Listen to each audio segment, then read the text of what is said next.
দর্শক, আমরা এসেছি সেই অমর্ত্য পাঠশালার যে ছেলে মেয়ে আছে, এই পাঠশালায় যারা পড়ে সেই প্রত্যন্ত গ্রামের অবহেলিত ছেলে মেয়েদেরকে এখানে অবৈতনিক পাঠদান দেওয়া করা হচ্ছে। তো এখানে আপনাদের একটি বিষয় আজকে দেখাই।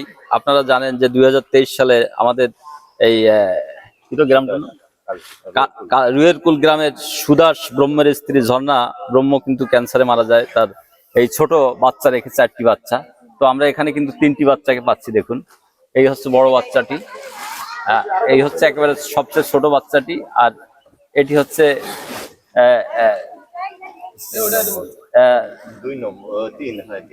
তৃতীয় ছেলে।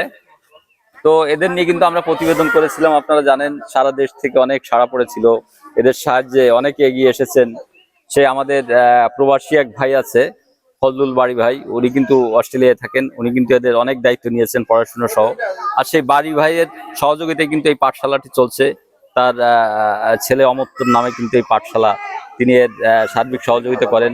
এদেরকে এখানে কিন্তু অবৈতনিক নয় শুধু, এর বাইরেও কিন্তু এদেরকে খাবার দেওয়া হয়, শিশুদের রান্না করা খাবার প্রতিদিন।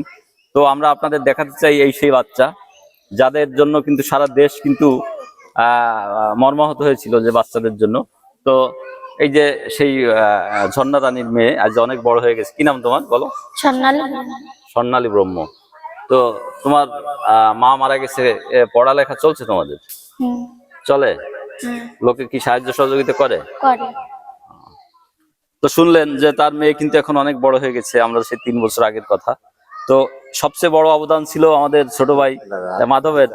না, যাই হোক, সে বলতে চাচ্ছে না। সে কিন্তু আমাদের নিয়ে আসে। আর আমাদের এক সহকর্মী, আমাদের সাংবাদিক কপিল ভাই, কপিল, সে কিন্তু এই দুজনেই কিন্তু এখানে আসি এই কাজের জন্য। তো এই কাজটি করে কিন্তু আমরা আনন্দিত যে না, আমরা সেই অসহায় শিশুদের মুখে হাসি ফোটাতে পেরেছি, এবং এলাকাবাসীরও সহযোগিতা ছিল। এলাকাবাসীর ভালোবাসা এবং আমাদের দেশের মানুষের ভালোবাসায় কিন্তু আজ শিশুরা স্কুলে পড়ছে।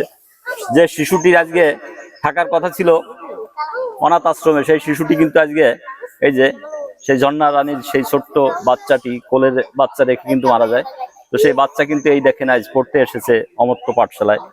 তো আসুন, এভাবে মানবতার হাত বাড়িয়ে দিন। আমাদের যারা অবহেলিত আছে তাদের পাশে আমরা দাঁড়াই।